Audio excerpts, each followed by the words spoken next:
we would have like these little jam sessions, I guess, where we would just like, he would throw something out and I would, offer a suggestion, or, he say, I'm working on this and I don't really know, where to go with it. And I would just kind of, suggest different things. And thank God he actually just was like, yo, you want to direct this joint? And I was like, let's see what this about to be like. I made it come up. I made it come up. What's going on, everybody? Welcome.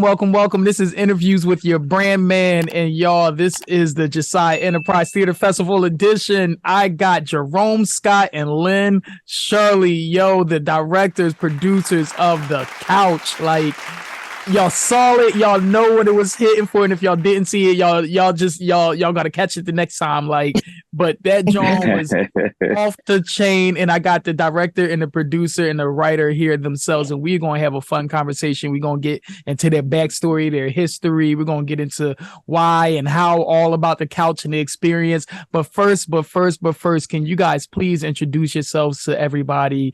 Ladies first, of course. Lynn, if you don't mind introducing yourself and tell people about you and who you are and where they can find you, what you got going on, please. All right. Yes, ladies first. My name is Lynn. Shirley, what's up, everybody? I am a actress, director, write a little bit, choreograph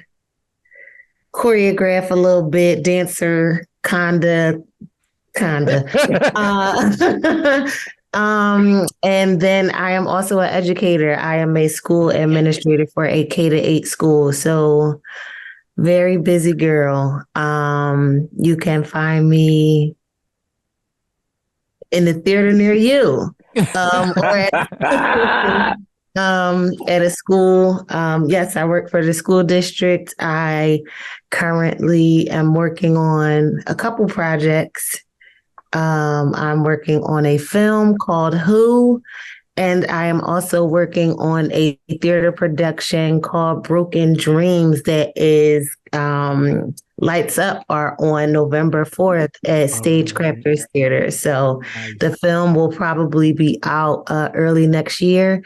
Production is November 4th, and we just take it busy. Like it come, we staying busy. Yeah. All right. Up next, good brother.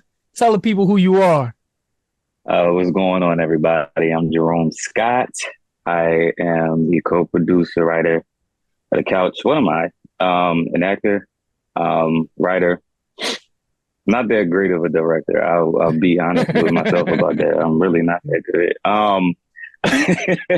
But all around performer. That's really what I do. I'm also an educator. I am a performing arts teacher for middle school. So yeah, the days are long. Where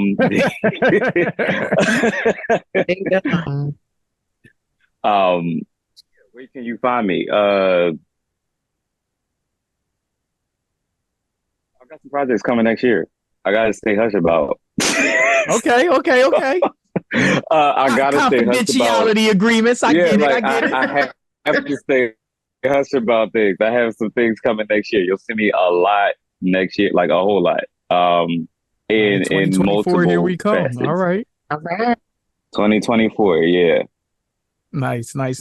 Thank you guys for the introduction. So here in Interviews with Your Brand Man, we like to go back into the backstory of everybody. We like to kind of figure out the why you're doing what you're doing kind of deal, right? So this is where we're just going to start, just because we got two stories to tell right here, and we're going to bring it into how you guys found each other and how we found yourself within this project here. And so I'm going to start, ladies first. Lynn, how did you get into acting and directing and producing? But let's take it back, because I know in all artists, in true art fashion, like it starts when we were like little, right? It starts with that singing in the mirror. It starts with that, kind of who was the teacher when all your cousins got together. You know what I mean? It starts with that. So break us down to the past, Lynn. Like, from what did Lynn look like as a little child till now, and how you got to this space of acting and being in this?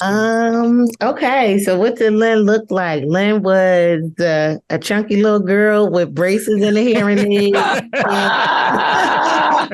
She had braces, a hearing aid, and wore glasses sometimes. Not a hearing aid and glasses. I did. I did. Yeah, so I mean, I think I've always been creative. I used to play with Barbies. That was my thing, right? And so I would create whole like scenes with my Barbies. I was not a outdoorsy girl, still am not an outdoorsy girl in the house, please. But I think that's where it stemmed from, just kind of playing with my Barbies because I have siblings. I'm the youngest of 5. And I think that I'm of multiple siblings, but I grew up with one. And so I think I've always been kind of to myself. And as much as I love to be on stage and all of those kind of things, I would not say that I'm a super outgoing person. I actually am very shy off stage. And so I think that was my way, playing with my Barbies and kind of creating these little worlds was my thing when I was younger. It was a way for me to kind of connect with people because I always felt like an outsider, even though I was inside. I was around a lot of people. I was popular, but I always felt like I was kind of set apart. And so flash forward to college and I danced all my life. I've always sang. I sang in church growing up, danced in church. Me and my sister both went to like performing arts clubs as kids. So I've always been like musically inclined. It wasn't until I got to college that I started getting into like theater and liking the performing arts. I had a friend that was like, yo, I got this opportunity and like, you should be on Bad Girls Club. And I was like, I don't know if that's theater and arts, but I was like, well, he was just like, oh, you have a ton of personality and I think you would be great. And I was just like, let's just not. And so you didn't audition for Bad Girls Club. I did not audition for Bad Girls Club. I did not. And so I had my church, Germantown SDA Church. We used to do an evangelism tour every year, and we would have a theater production. We had a playwright, Ina Farrell, that went to our church. And so we would do this big event every year to bring in new ministry and new members. And my mom was like, yo, you going to this audition or what? And I was like, girl, no, I'm not going. Like, we talked about it. I changed my mind. Girls Club couldn't get me, neither will the evangelist. Neither will the evangelist. So my mom talked me into going to forced me to go to this audition for the church production. And I ended up playing a girl named Alexis Lee. She was a 16-year-old cheerleader, and I was a 25-year-old not cheerleader. Mm-hmm. So that was, it was cool. And I was like, yo, I kind of like this, right? And so I was like, during that production, she was, she had worked with actors throughout the city. And so she had brought in a few people to support the production. And one of the guys, Kobe Jack, shout out to my brother, Kobe. He was like, yo, you kind of good.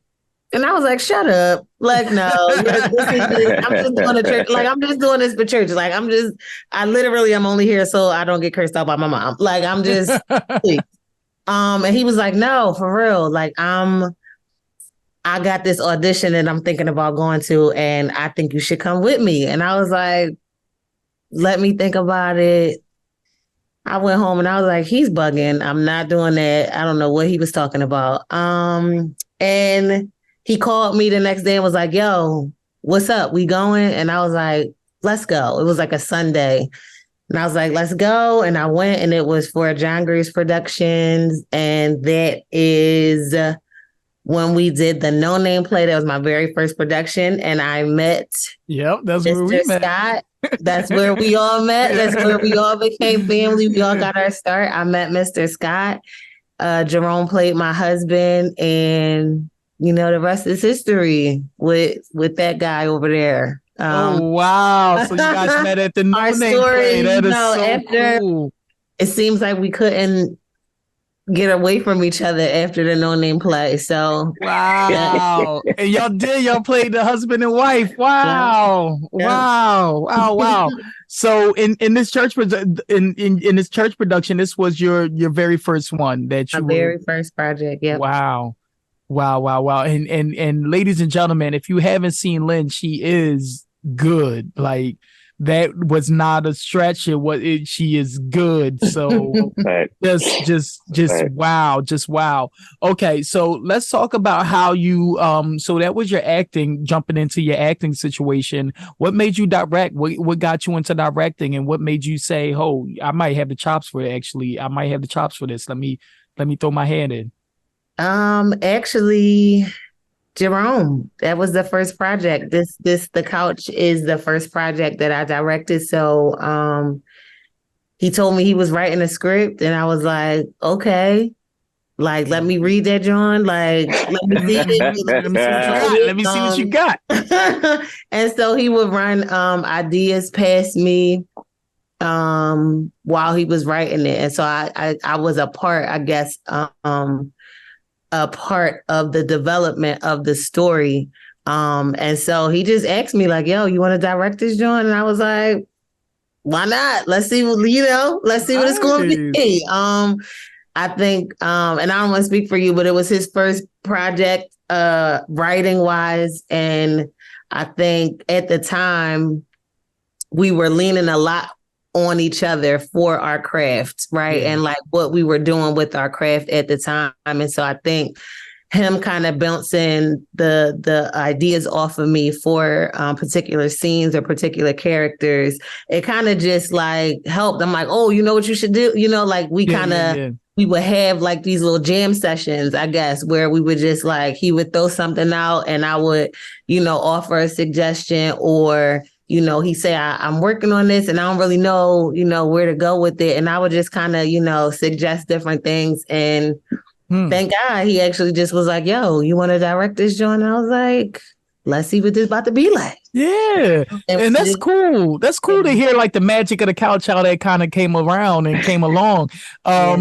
Just one more question for you. So with the directing, did you find that it was more difficult or more easy, or did it flow? Like, what did you have your moments where it's like, yeah, no, son?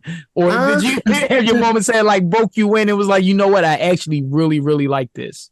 Yeah, I think so a combo of that. I definitely had like, what is going on moments, but I was also, I think as an actor, right, you like that's your job to create, right? But you're only creating one person. Yes. You're focused on telling this one story, where with directing, I had an opportunity to really focus on like nuances and little nuggets with different people. And that is fun for me. Yeah. So I think I absolutely love directing. Like I could never walk away from acting, but there is such a joy in creating like full moving parts, right? And seeing it come together. And it's interesting having conversations with the cast members, us doing this 6 years later, right? 5 years later, it's like we have all grown from the first time that we did it. And so rereading the script this time around, this being the third time we've done it, I am mentally in a different place than I was at the time that I read it the first time, and the time that we put it up the first time. And so it was fun to recreate things from a different perspective. And I think that as a director, you get to do that. And so you have your actors play a part in creating their dynamic and, you know, who they are, but you kind of get to do a little sprinkle on the top, like, hey, but don't forget about, you know, so I think that was, it's amazing. Like really seeing the stuff, like his words, my vision, and then seeing it on his feet was just like, y'all couldn't see me in the booth. I was up there like, there is literally no greater feeling. I love directing for all the same reasons too. Like, yo, thank you. And thank you so much for sharing. Blessings, big dreamers. I am Jared and I am your brand man. Just over 1 year ago, we were celebrating our first ever Jasai Enterprise Theater Festival. It was a remarkable collaboration, bringing together some of Philly's best actors, playwrights, directors, and producers. To honor this anniversary, we're going deeper. In this series of interviews with your brand man, I am showcasing the incredible artists that made this theater festival happen.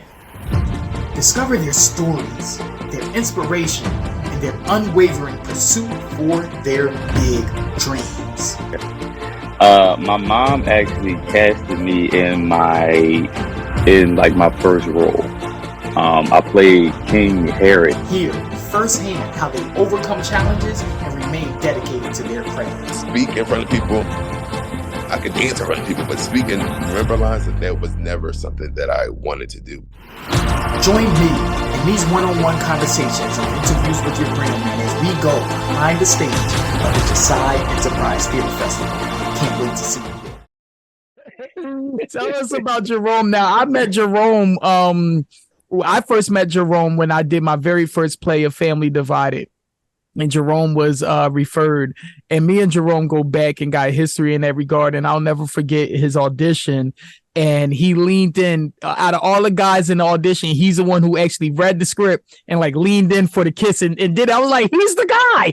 Like, he's not. I'm like, everybody else had their awkward moment where they like, do I lean in? Do I do this? Jerome's like, the script say lean in and kiss. I'm gonna sit here and lean in and kiss. That's how he got the role. And I wound up getting kicked out of that church. I'm telling you, I was supposed to be doing this play at a church because they wanted me to use this other kid instead of you. And I was like, no, man, he ain't got what Jerome got, yo. And then the pastor was mad because he was like, well, you ain't used nobody from my church. How am I supposed to sell tickets? I was like, tell him it's a good show because nobody from your church can actually act, man. Job, like, bro. Yeah, right? Figure it out. Figure it out. Like, I'm here to put on a good show. And it was just knowing Jerome since then has been just a great journey, man. And watching, man, you act, it is like you've done a lot of my work. And I've seen you do a lot. I've seen you do a lot of work, period. But you are by far one of the best male actors I have ever had the opportunity to just experience or be in front of, period. Like, and that goes for like on stage, on film. Like, you're one of my favorite male actors. Like, you know, it's like, you know, Tommy Lee Jones, Jerome Scott. You know what I mean? Like, oh, wow. Like that. Right.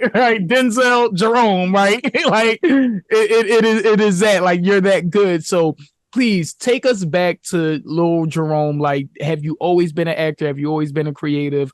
When did it sit in? What happened? Walk us through that part. Well, yeah. Well, first, thank you. I'm trying to do this thing now where I do better with taking compliments.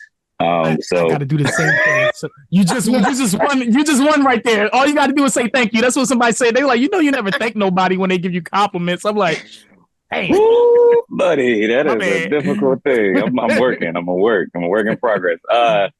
But yeah, it started. That's my dog in the back. Yeah. There is every church kid kind of grows up doing some church theater. Yeah. So sang in church. My dad was a pastor. So yeah, I'm a PK. My mom actually, yeah. My mom actually casted me in like my first role. I played King Herod in the adults Christmas play.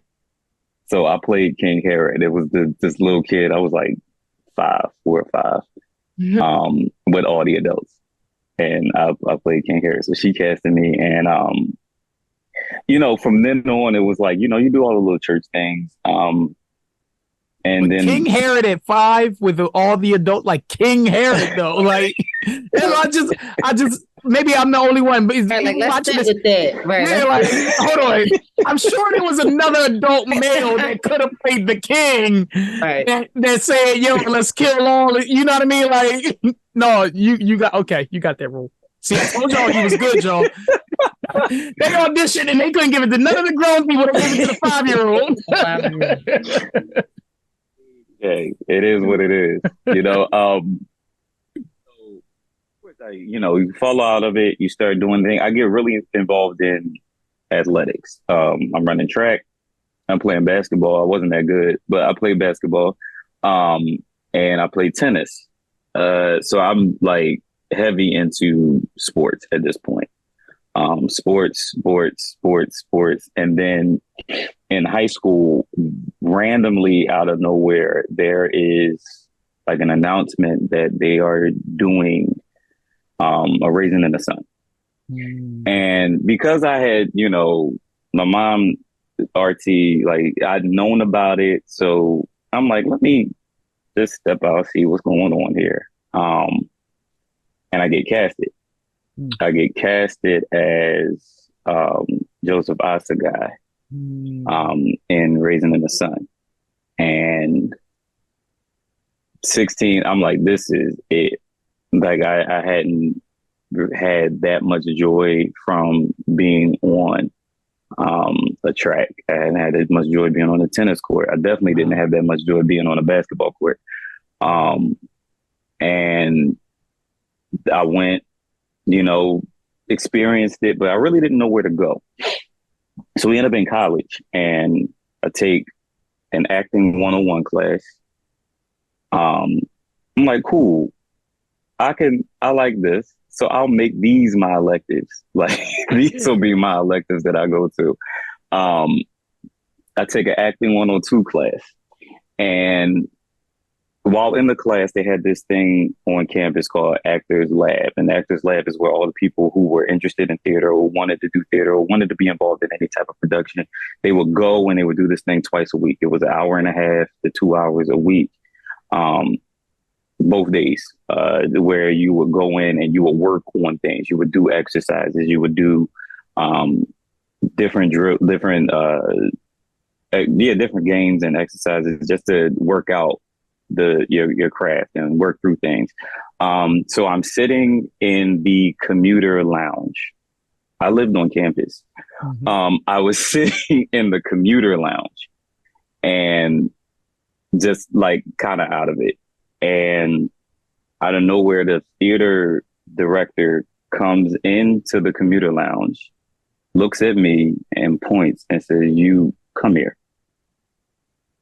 I'm like, "What?" And he's like, "Come here, follow me. We're going to the theater." Okay. So I follow this white man to the theater. That's how it all begins. Yeah. I follow this white man to the theater. And I end up in the theater, and it's like I camped out there from then on. And just growing through those processes and learning as much as I could and gaining as much knowledge as I could through that, getting out of school. And I think I may have told you, Jared, your show was the first show I did. Wow. Out of you college. did. Yeah, that's crazy. So I didn't know what to do. I didn't know where to kind of go. I was like, how do I do this? And the same referral that hits me up, hey, because she was supposed to do the show. Wow. It doesn't do the show. And she's like, hey, it's an opportunity. And started there, and like Wow. the rest The rest is history. Wow. That is literally so cool.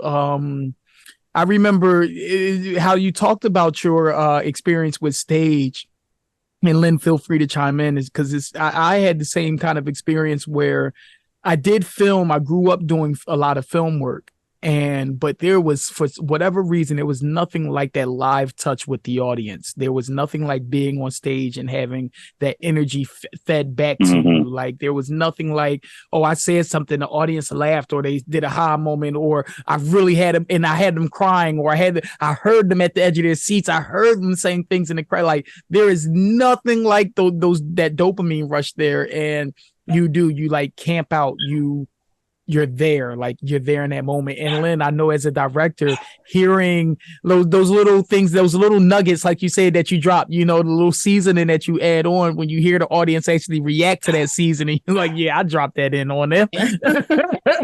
Yeah. Like a little nugget on them. Yeah. So let's talk about the couch. Let's talk about how this show got written. Let's talk about the inspiration behind this show. So Jerome, you're the writer. Why, how, without giving it away, because I'm not going to give it away, because this show, y'all, is sick. That's what Christine said. She like, this show is sick. I was like, yeah, literally. It's funny. She says it anytime I've seen her afterwards. She's like, I just can't look at you the same. I just can't. Okay. So the show actually is interesting. The show was inspired by, I went to Eastern, and at Eastern there was something called Performing Arts Living Room. They would show new shows toward the end of the school year.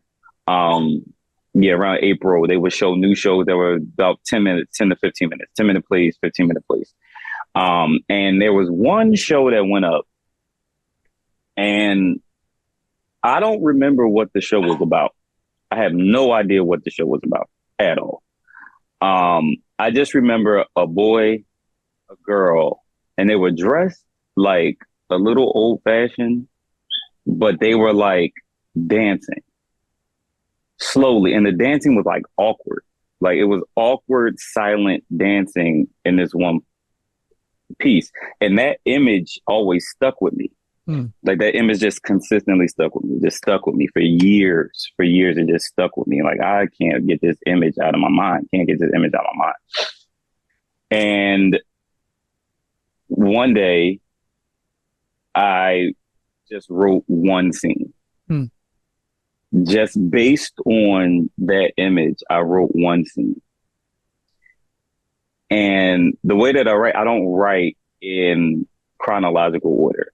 It's pieced together. Same here. Yeah. So Lynn was getting pieces of this and pieces of this, and it was just all like. Lynn, what did you say when he brought you all of these scattered pieces? It was all over the place. That's what it was. Okay. Is that what you told him? Yeah, you know me, Jerry. You know that's what I told him. I'm like, what? This is a whole new character. I'm like, did you change the name? What are you talking about? We were just on something completely different yesterday. Listen, she got every piece of scatterbrained. Like, hey, so scrap everything we talked about yesterday. I thought of something this morning, and I'm like, okay. Now, hold on. When he was giving you these nuggets, like these puzzle pieces, you weren't thinking of directing. You were in the process of just helping, right? It was No, I had no idea. Like, I really, when he asked me, like, do you want to direct? I was like, bruh. Right. I was like, I'm like, and like we have mad people in our circle that, he could have reached out to. And so I definitely was like, I was not expecting it. I didn't anticipate it. It hadn't even crossed my mind. I'm like, literally, it was, first of all, he getting on my nerves because he is losing his mind over these scenes. He's like, I can't keep it out.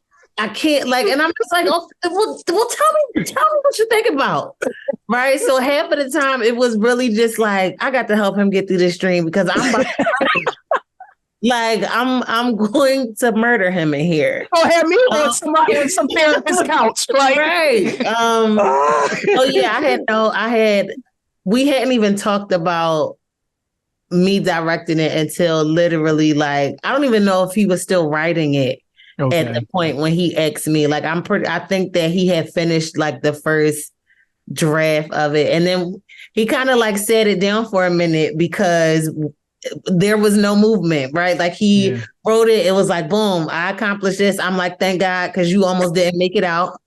And then it was like on to the next thing, right? And of course we're both working on projects, and it was like, hey, so like what you gonna do with that script though? Like, because it's just kind of sitting there and it's kind of good, and I kind of was helping you out, so like what? Like you ain't bugged me for nothing, you know, bro. I'm trying to get my little 1-2 prop in the credits. Whenever it come out, I want you to be like, oh yeah, Lynn Shirley did her little 1-2 with the script. That's what I was waiting for. I know that's right.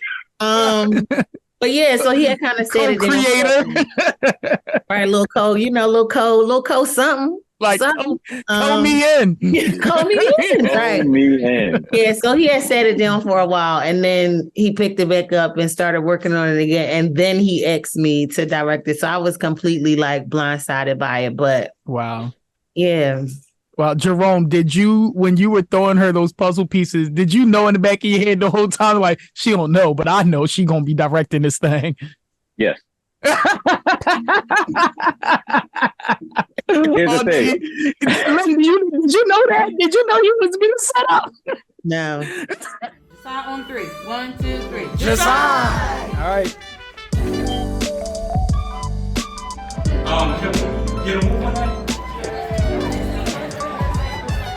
The couch getting it in. That's how they do. All right, we got Lauren in the building.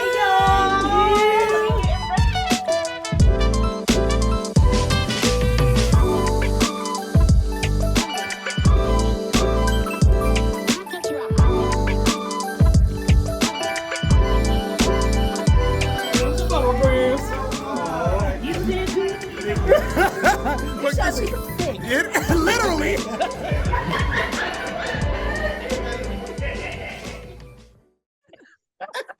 I knew the entire time. Here's the thing. I had only sent, when I had finished Act 1, I'd only sent it, like Lynn had all of it, but I only sent it out. I had, most of the pieces in mind. That's the thing. Like, as it was going out, I was like, oh, and this person can play this, and this person can play this person can, because that helped me write. And Lynn put me on a deadline. I don't know if she put me on a deadline because I was like stalling, so I got put on a deadline.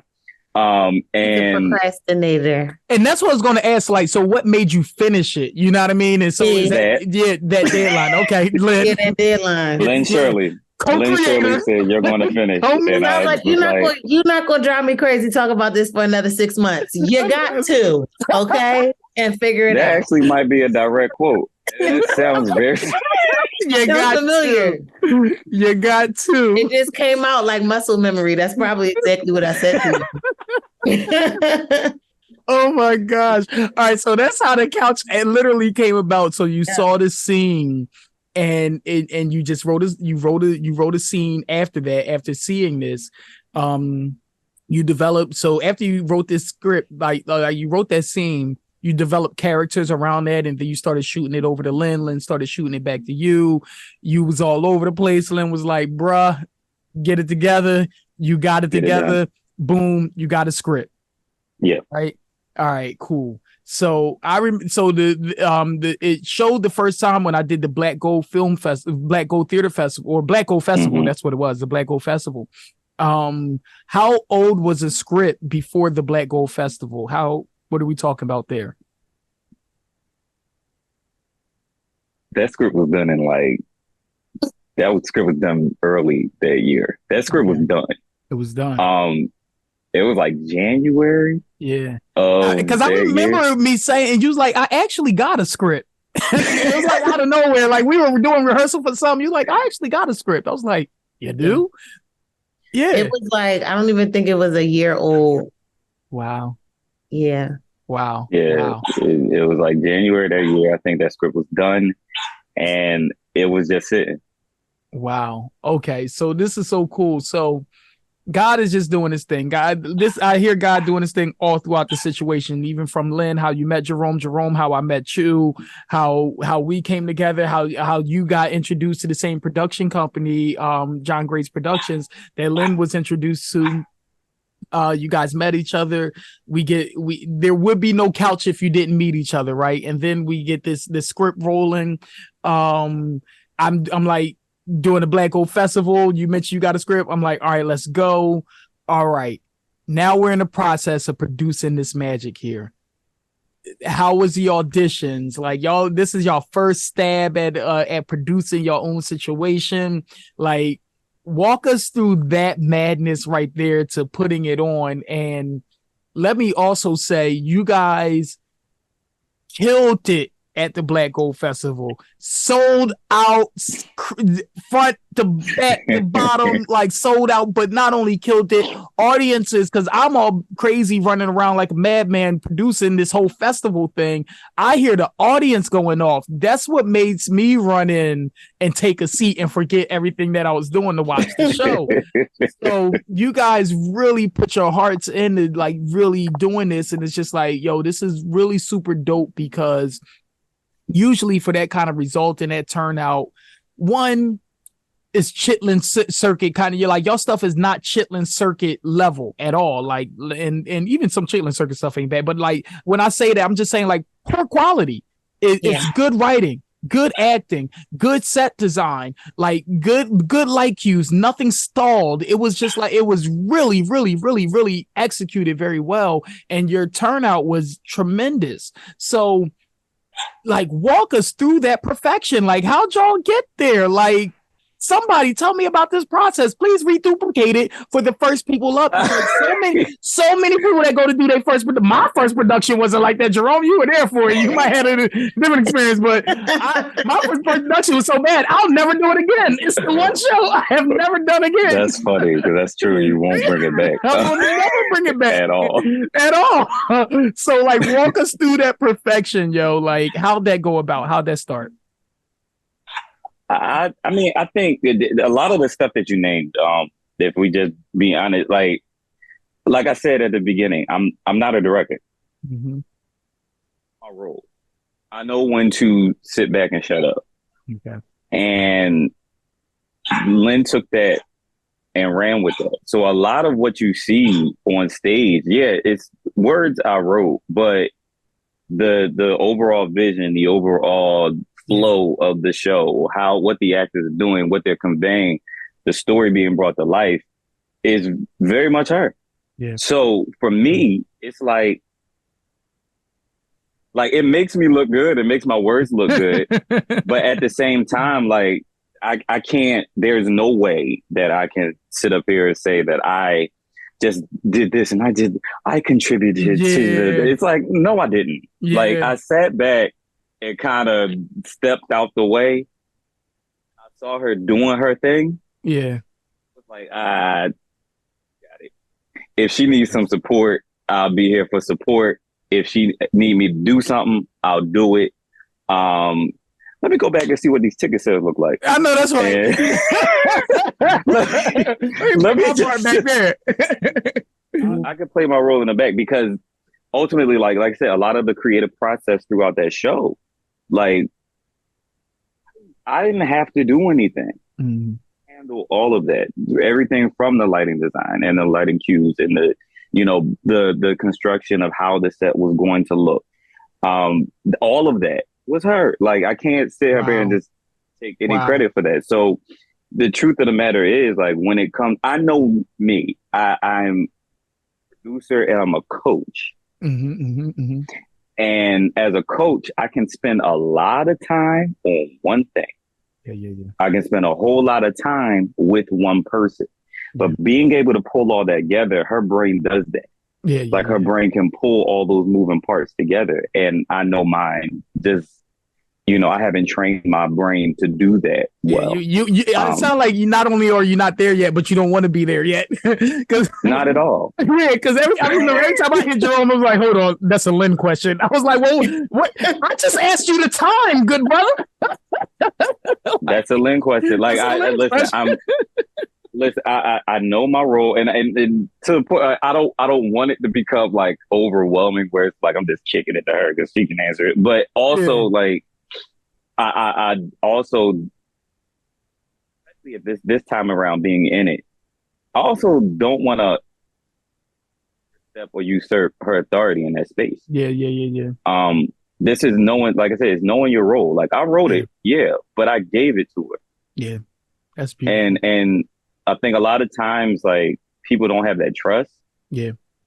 So they get into situations where they're like, I have to be, hands-on. Even though I picked the director, I have to be hands-on to do this. And you could do it like this, do it like this. It's like, no, she's in place, so I can shut up. Yeah. And she's going to see something in the script that I did not see. She's going to pick something out that I am not looking at. Something I wrote that I just glossed over in writing. She's like, that's the important line, not like it's, okay. And so a lot of it, when we talk about what it looked like, the flow of that show, the way that show run, that's all Lynn. Wow. That's all Lynn. So Lynn, let's talk about like that gift. It sounds like it comes very natural because your first time directing, not you have experience acting but not directing, or being behind the thing. So was there ever, I know for me personally, like I started out in front of the camera, but I always was so fascinated with behind the camera and behind the scenes and what it took to put that on. So talk about your experience that led to such a natural taking on of this directing. Like, what was it that made you so inquisitive that gave you that insight to say, hey, no, this line is the important situation, let's highlight this? And then the light design, like all of that, my goodness, because like I said, this was not no rinky-dink situation. It was not that at all. And so like you either got a really good gift or you had some really good training. And even if you had a good gift, it came from somewhere. You had an idea somewhere. So walk us through that, because it was flawless. Thank you. So in the shortest form, I'm bossy. Okay. And so, okay. I really enjoy telling people what to do. And as a director, they listen to you and, they ain't got no choice, guys. They don't have a choice, right? Now, I take that. So I think really, I don't know. I think I kind of, I feel like I have multiple personalities sometimes, right? And so with that, I am a people watcher, and I love to create. Like, I'm literally like all day. Like, if I see a random person, I'm like, where are they going? Right? They have on a thick coat. Oh, it's cold. They're chilly. Yep. Like, where are they coming from? Are they late if they're running, they're late for work. Oh gosh, she just got off the phone with her boyfriend. He broke up with her. Oh my God, it's first thing in the morning. She just spilled the coffee on her dress. Like, I can go from 0 to like 1,000 in minutes. Right. So,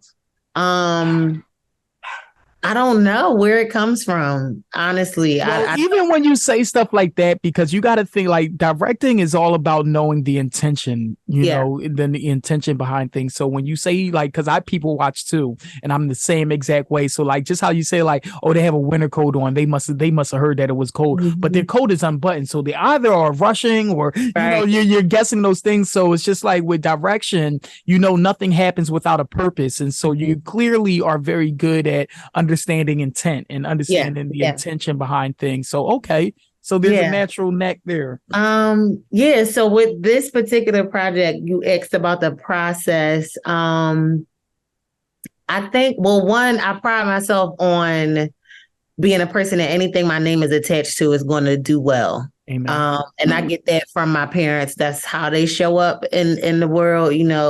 Anything that they put their hands on is going to be of quality. And so I think I get that from them. I think if I'm being honest, I think I felt like, oh, we got something to prove. Like this joint can't flop. Like it can't, you know what I'm saying? Fact.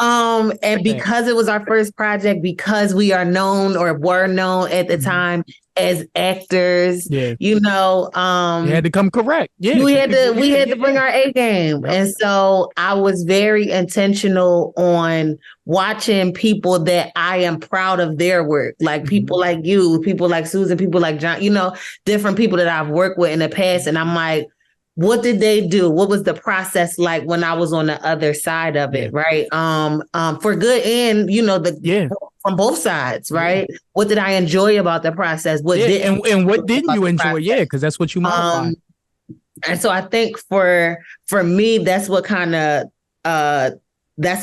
sparked what the journey would look like. We have a job to do. Let's do it well, into perfection, into excellence. God deserves it.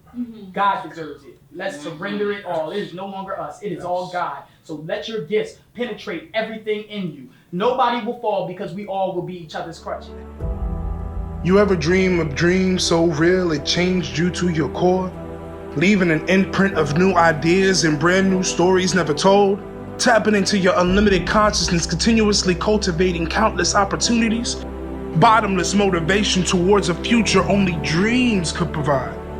A future where your true reality lies. But it's not easy. Constant resistance, overwhelming obstacles, changing relationships, pure pressure, fueling our process to create the rarest diamond in the rough. But there ain't no genie here. Just passion and drive to look upon the beautiful sky and breathe. Being supported hand in hand in unbreakable stance, a collection of joy, hard work, patience, pulling together to open that window, to pass through that door. We are the collective, and we dream big collectively.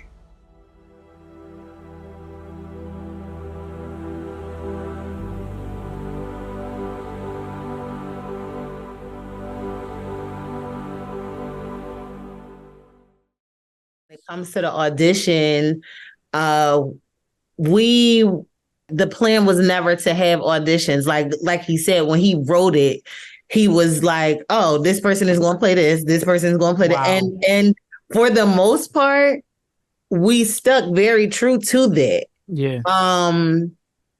So one nugget that I will share is Bobby's character was not in the original script.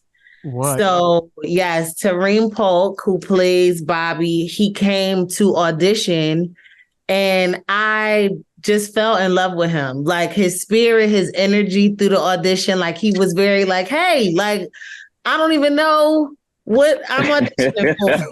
I want to be here, right? And so he just had an energy, and literally, like, while we were sitting there, I looked at Jerome and I was like, you have to write him in the show. What? And I'm not playing. And like, it needs to happen this week because I'm casting him. And he was like, yo, yeah, he gonna be in this joint. And he wrote his character in the script. That is a cool unknown fact. Did not know that. That's real cool. Wow. Yeah. Bobby was not in the original script, and neither was Dwayne's character. What's his name? He was the husband. Will. Yeah. Will was not in the original script either. He actually didn't come until we did it the second time because people were so they loved Jennifer's character. Shout out to my sister Jessica. She killed it. Because people loved Jennifer's character so much and they knew that she had a backstory. They were like, yo, we want more of Jennifer. And so we were like, how can we incorporate more of Jennifer without taking too much away from the focus, which is the brother-sister relationship. And so we said, oh, we got to let's introduce her husband. And so that is where Will came from. But yeah, the process was, again, like I said, I was in love. Like when he first told me the idea, I was like, even though I didn't know I was directing it, I was like, I'm gonna be in this. I thought I was gonna be in it. In it. Yeah. Makes Like sense. 'Cause you're an actor. I Yep. told him, I was like, yo, if you didn't ask me to direct it, like I was playing, like I was gonna be in this joint. Like you couldn't tell me. I still want to play. I still want a part. It really is that good. Like, and that's how you know the writing is good when you like, yo, can I act in this joint? Can I I'm try like, out for yo, there's going to be a day that I am going to be in the show, and I'm not going to tell y'all which character I'm going to play. Y'all gonna have to figure it out. Y'all gonna have to wait for that. But yeah, I've been in love with the script since he told me the idea, and I was like, of course, like everybody else was like, what? I was like, you gonna say what? What's the storyline? Right. And I was like, okay, well, let's see what this is about to be like. But every step of the journey, I was like, yo, this is dope because it's unconventional, but it happens, and it happens to our people more times than we like to make note of or acknowledge. And so having an opportunity to tell that story, but not only tell it, but create what it looks like to be told, and not from like a filthy, disgusting but in a lens, very realistic, a very truistic, a very trying to find yourself moment. Like it had such beauty in it. I mean, this script had genuine beauty of just self-discovery.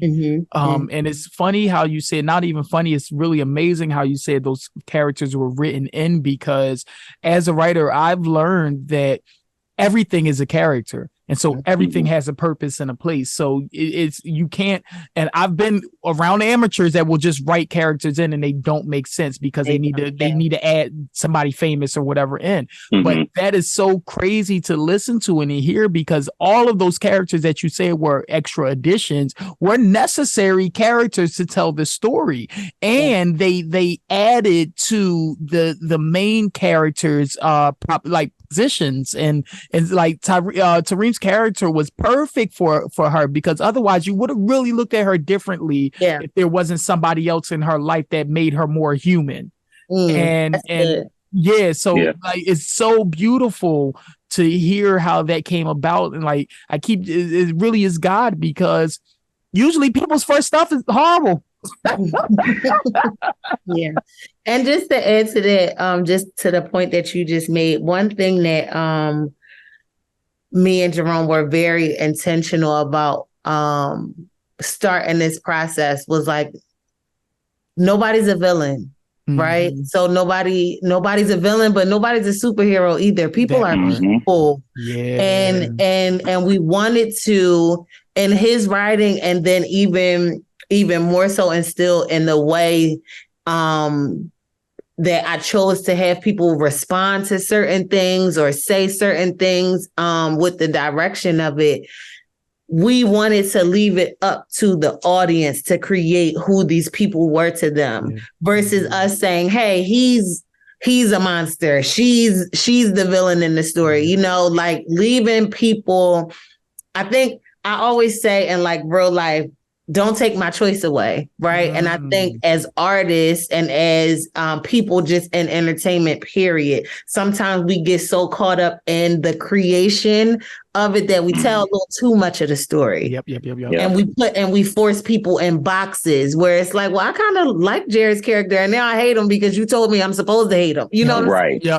And that takes away the humanistic part of it, because we all have those gray areas where it's like, is she a bad person? Well, we can be a villain. We can be a villain in the morning and a superhero at night. Like it's right. And so we were that's something that we would say literally like every rehearsal to each other when he was doing the rewrites, and we were in and we were like putting stuff on his feet for the first time. And I would say that to the cast all the time, like, nobody's a villain.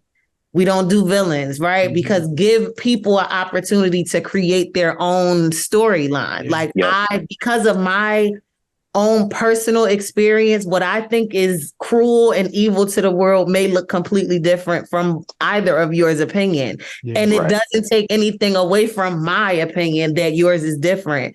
But if you, as an artist, if you put people in a box and you force people to make a decision about something, you're taking away their choice. And that's what creativity is about, is having the choice, right? And so that's something that we wanted to be intentional about. And even with projects that we do, right? Allowing ourselves to live in that gray, or I'll speak for myself, like playing characters like Queen Lucinda in Princess Nile and A Journey to the Magic Window.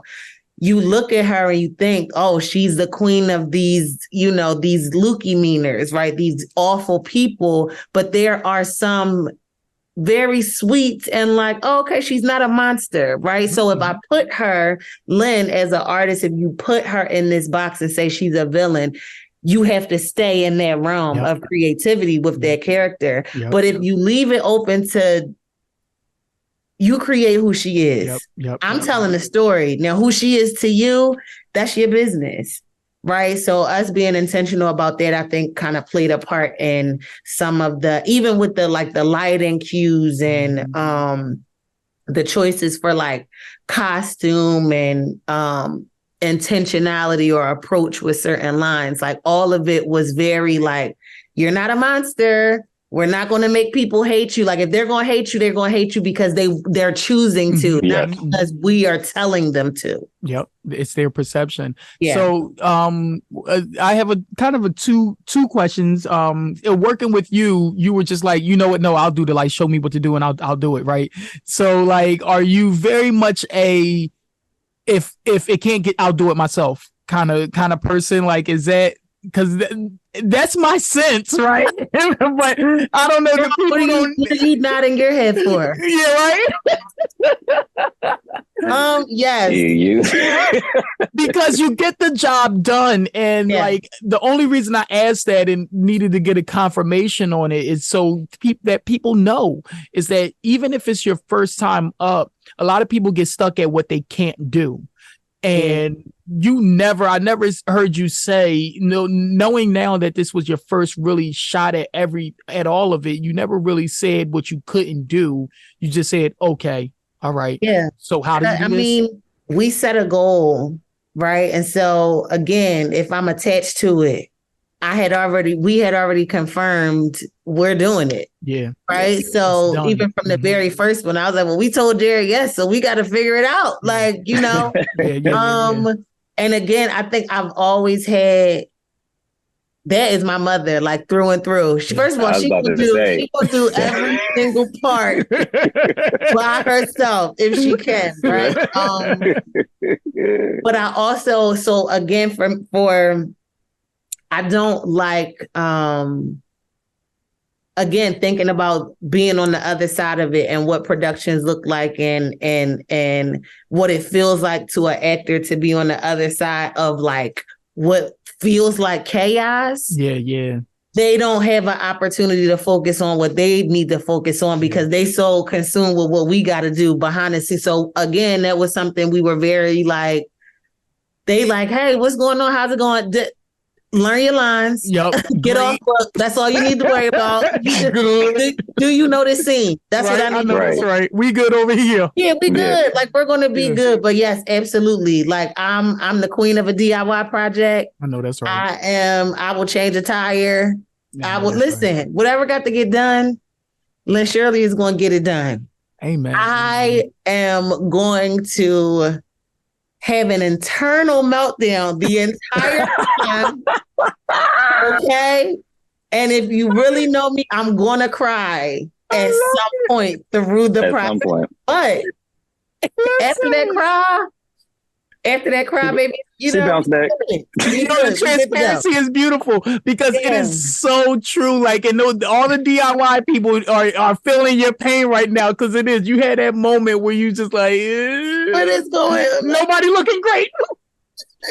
Yes, losing my mind. I gotta call my mom and like cry, like, Mom, what did I do? Yo, so how many times did that happen in the process? Now you ran this show. Now my second question was, you guys ran the show three times, and each time seemed to be an ultra success. So you don't get successful without getting a little stressful.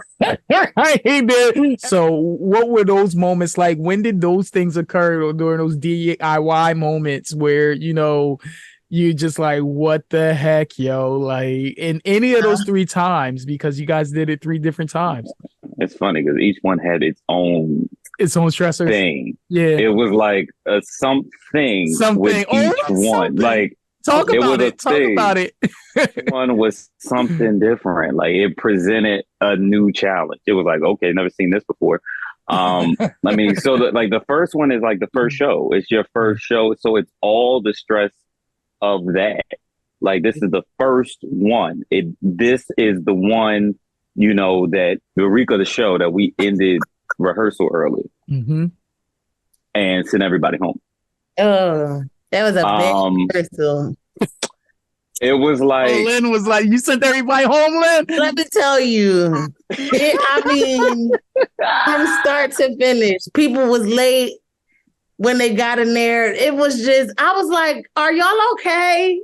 It was one of the worst rehearsals I have ever seen in my life. Yeah, it was probably the worst rehearsal that I have ever been a part of, and I literally, like, I pulled Jerome. I'm like, "We're done." We are done. And he's like, well, all right, wrap it up. I'm like, okay, so thank y'all so much. Good night. Wow. And they like, what? Good night. Right. You came we were like early, consider yourself lucky. We were like, yo, it was the week of the shit. Like I was like, no, we're not about to go out like this. Oh, wow. We were, when I tell you, it was, and I think I've had one of those. Shout out to my cast because they.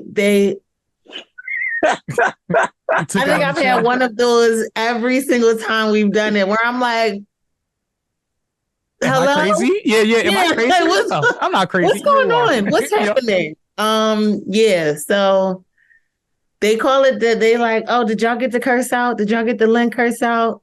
And shout out to Nathia. She gets them the most. Love my sister. She got them the most throughout this project. The journey to the best version of you is never easy. There are ups and downs, hills and valleys.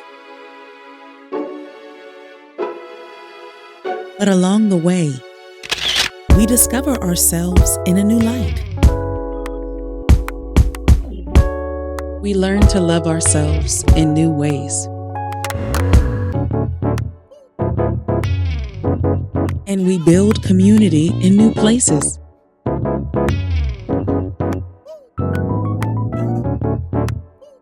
So when you're on the road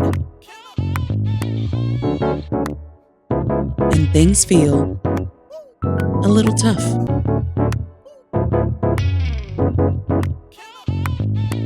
just remember, you are strong, powerful, beautiful. You got this. Each show had literally the second show, the day of the show. Oh God. We got in a car accident on the way to the theater. Oh, it was wild. It was that was crazy. The wildest day. It was bananas of a day. And then the music wasn't working like 10 minutes before the show. We were like, what is going on? And then this last time I was like, they changed the light board like the week. Y'all changed the light board. And I was like, okay, I got it down. I'm like, I'm gonna get in there. I'm gonna be able to do the cue. And then I got the email like, hey, so the lighting board. And I was like, no way. No, I just had a meltdown over that DIY. I got to DIY something new. Like, you done lost yours.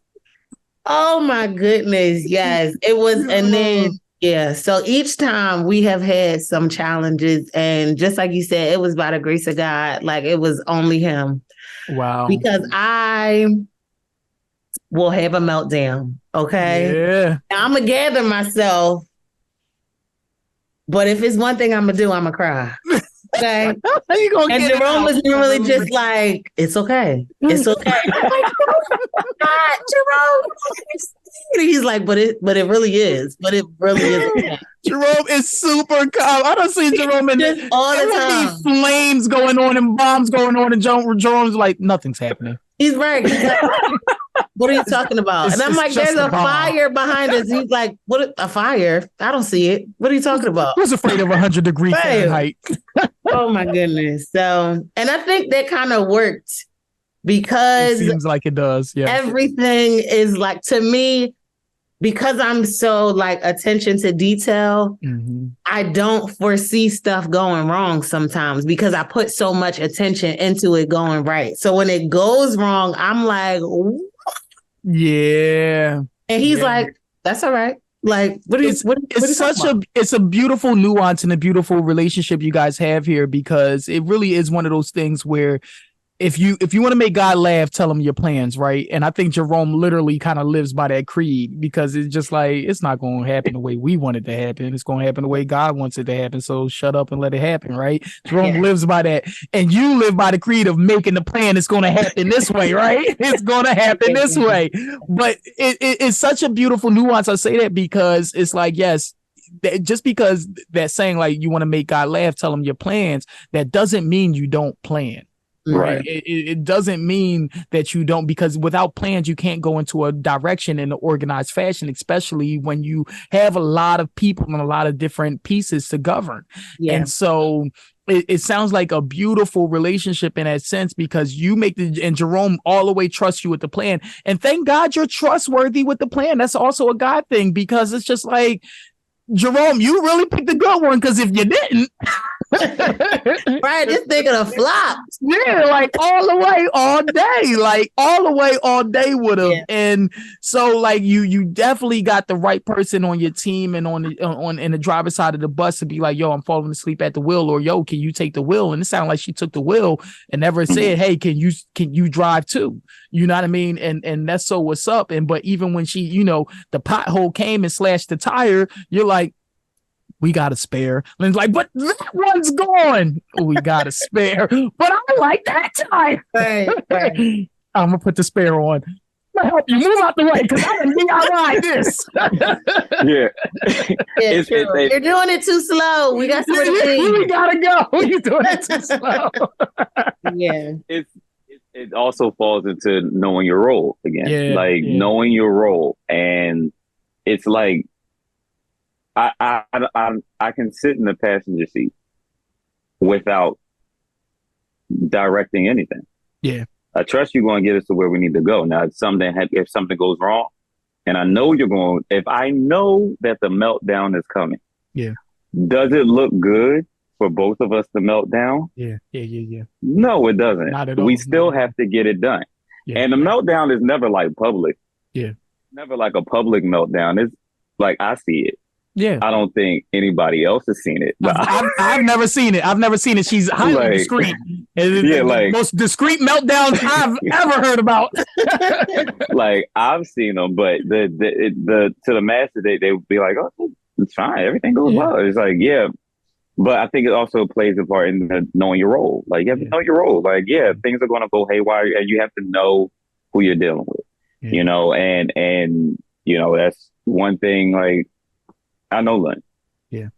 So it's at this point, I know kind of what's going to happen. Like, I know this is how it's going to work. She's going to do this. She's going to do this. She's going to do this.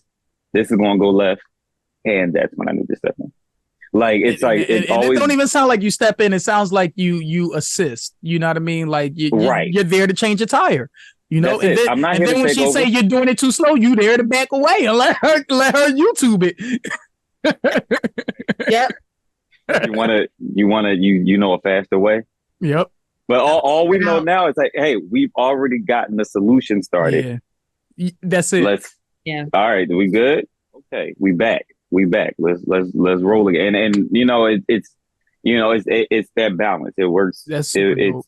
It's we mom and dad this thing. It's super dope.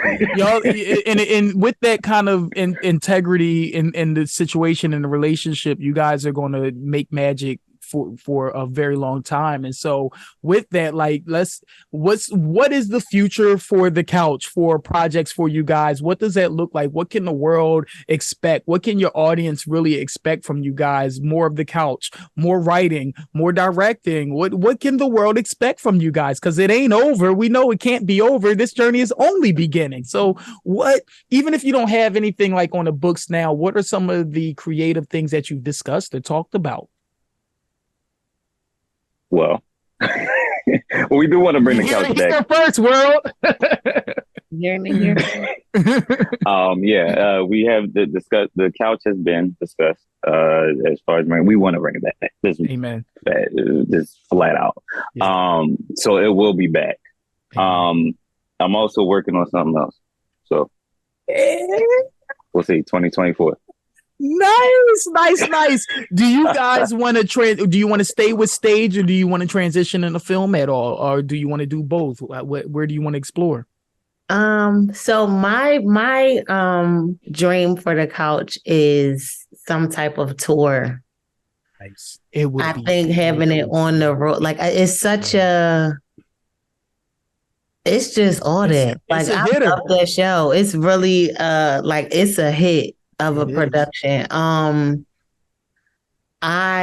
also have a project that I wrote some time ago. Okay. It is a full feature film, though. Okay.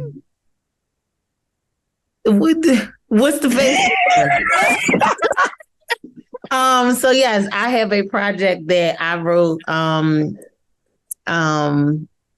maybe 2 years ago.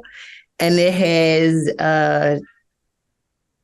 transformed itself in that time. But I was petrified.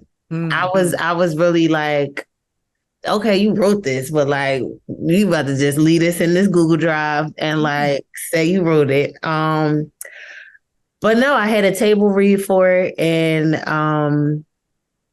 I think I'm going to move on it. I'm going to move on it. So yeah, I think I will forever be a theater girl. As you should. Thank you. I think I will forever be a theater girl. Like you said, there's something about connecting in real time. You can't change that. You can't fake that, right? And as an artist, that's something that I love, having somebody say, when you said this, you had me cry, whatever it is whatever that emotion is that is evoked. It's just like having people come up to you and say, oh, you touched me, or I felt this from you. You don't get that from film. It's just a little different. But yeah, the sky's the limit. I never, again, no boxes, no lids. We ain't got no lids on no boxes, whatever God has for me, I'm till the wheels fall off. And me and this Scott character, we just can't seem to get away from each other. So y'all got the magic. You got the juice. Got the magic. Y'all do. Jerome is truly one of my best friends. We have known each other for a very long time. I too share the same sentiments as you, Jared. I think he's one of my favorite actors, always has been. So as long as he is, putting out magic and he want me to be a part of it, I'm going to be a part of it. So. Amen. Well, world, y'all done heard it. They got some stuff on the horizon, and the couch is coming back out. So y'all know that y'all fitting to be blessed with the magic of Jerome Scott and Lynn Shirley. So before we wrap this up, I do fire round questions at the end to wrap it on up. So we got two of y'all. So we're going to split the fire round questions. I'm going to ask them first.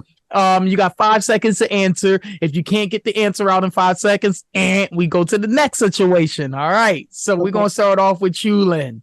Oh. And your first fire round question is, do you have a routine before you go on stage? And if so, what is it?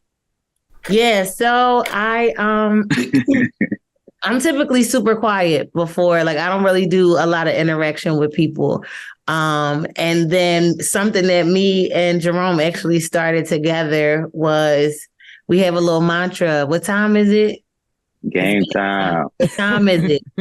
So Game time. whether we're in a production together or I'm by myself, it's kind of just like an internal like little beat on the chest. Like, what you got to do, kid? Like, let's get to it, you know? Wakanda forever. Yeah, that's the vibe. It's go time. Like it's almost like it puts a battery in my back. So yeah. Okay. Rome. Here's your 5-round question. Where do you find the most peace? Oh man. In the bed, sleep. When I first wake up in the morning. Yes. Honestly, it may not even be when I first wake up. You know what it is? It's wherever I am for my first cup of coffee. Okay. So you make sure that wherever you go with your coffee, that's a peaceful space that you're going to enjoy. That's a space situation. That I can enjoy my coffee. I don't like enjoying my coffee and a lot of my coffee and all this chaos. Yeah, like I can't do that. Chaos and don't work. Get away from coffee and chaos is not mixed. You probably take a sip. Somebody asks you how your day is. You look at them like, it'd be better. It'd be better. Asked me how, and I did not answer. You said you wouldn't answer. All right, Lynn, we got this 5-round question for you. What is something new that you learned this week? Something new that I learned this week.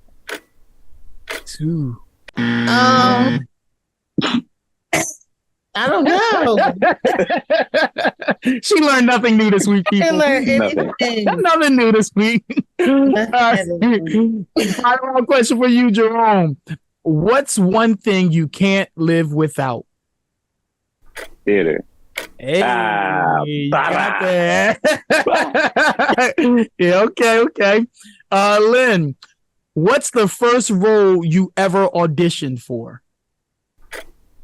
Alexis Lee. I played in the second Adam. The church production was called The Second Adam, and the girl's name was Alexis Lee. And that y'all little known history fact, Lynn Shirley there. Y'all heard that before in the interview. Okay. Jerome, last thing you Googled. Don't lie. I'm about to check it. Hold up. I forget. It was something stupid. No, it was. I think it was song lyrics. Okay, to what song? Some song by Rod Wave.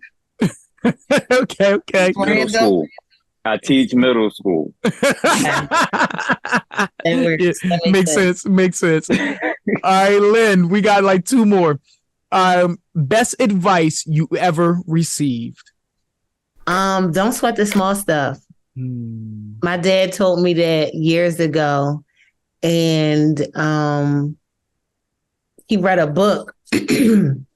And that was in the book. And he told me that when I was like, probably in like 12th grade. And I was like, what are you talking about? Like, I was like, and now that I'm in my 30s, I'm like, yo, stop tripping. You know what I'm saying? Like you really, the older I get, I recognize how much stuff really doesn't matter. Yep. And I'm like, when you're younger, like you just be consumed with that stuff. And so don't sweat the small stuff. It has been such a game changer, because I'm like, Lynn, is that affecting you? Like, is it going to change your day to day? No. So stop tripping. Yeah. But it just reminded me, and it's not even, you weren't talking about people specifically, but my favorite quote is, what you don't like about me is your problem, not mine. Like, you know Very what I mean? Like, yeah. Cause like, like, you not liking me is your problem. That ain't my problem. I love me. Like, I love me. I think I'm great. Great. Rome, if you could work with anyone, who would it be? I work with her. Cheat code. He knew the sound was up. You ain't slick. It was so sweet. That was sweet. right, and Lynn, you got the last 5-round question. If you could have dinner with anyone, who would it be? And don't say Jerome. And don't say Jerome. I would say Denzel Washington. Okay. You care to elaborate at all? I just think that he's had a really cool career, and I would want to just get some. I think what I enjoy about him is that he's never, he doesn't shy away from offering nuggets to people that want to be in the business, and I think that, sometimes, unfortunately, the bigger people get, the more they lose sight of the journey that they had and that how it took people to need to get learn them from that journey there. Yeah. Mm-hmm. And so I think that he would be somebody that would be willing to kind of have a conversation, just actor, just artist to artist, not I'm Denzel Washington. You know what I'm saying? So yeah. And that's a perfect way to round this out, because that's why I do these interviews, mainly so people can understand that we're all normal. We're all normal people, and we all do great things, and we all can do great things. And so there's a backstory to how we got here. Everybody, might see you and Jerome on stage and have been to your shows and come to the couch, and they're thinking these great big, you had all of this great big training, and y'all got together, and then y'all did all of this great Broadway work, and you did, right? Right?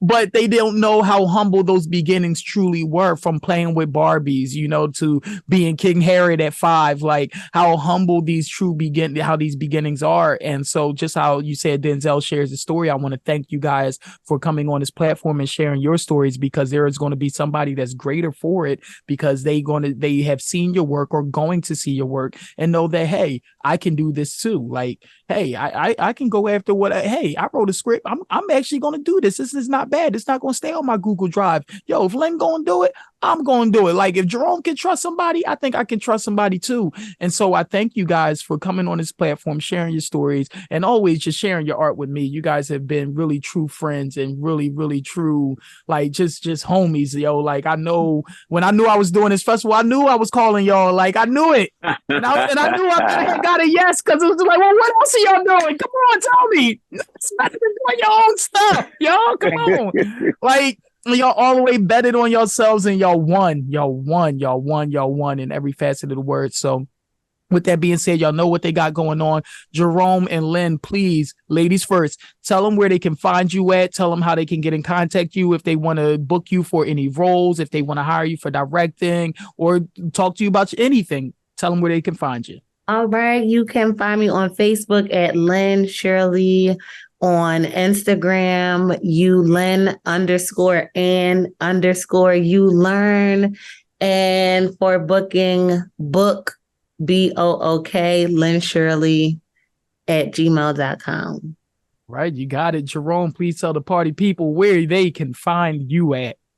Yeah, it's Jerome Scott on Facebook, and Rome in a Day on Instagram. I don't have a fancy email to get booked.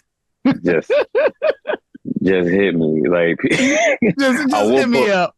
I would give my phone number out there, but listen, this around my phone number been the same for the last 15 years. So, if you know, you know. That's what you if say. you know, you can get in touch with me. It's not really hard at all. Roman today, I like that little play on it. When I saw your Instagram name, I was like, "Oh, he clever." Yeah, you know, back in the day when you had to get clever with your Instagram names, like everybody had a clever Instagram name. Now it's just something wild. Like, yeah, it's real stupid now. Y'all can tell y'all stuck with y'all original Instagram names, didn't y'all? Yep. Those are y'all original. You Lynn, you learn, Roman today. That's when everybody had to have a clever name. I cared. We cared a little bit.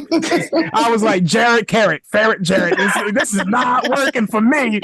I'm like, it don't work for me. There's nothing clever about Jared. I am your brand, man. I had to create a whole name and new persona. I had to create a whole nother person. You have to become somebody new. I had to create somebody new. But y'all, this has been dope. Thank you so much for joining us. Interviews with your brand man, guys. We have had a wonderful talk with Jerome Scott and Lynn Shirley, the writers, producers, and directors of The Couch. Y'all know where y'all can find them at now. Look out for The Couch in the future. Look out for what Lynn has going on, what Jerome has going on. 2024 seems like it's really going to be their year. I can't wait. It's going to be up, y'all. I can't wait to be in the audience, be a part of it. However y'all getting down, I'm always the biggest fan of your guys' work. And till the next time, guys, interviews with your brand man. We out. Peace. Peace out. I made it come up. Yeah. I made it come up. Yeah. I made it come up. Yeah.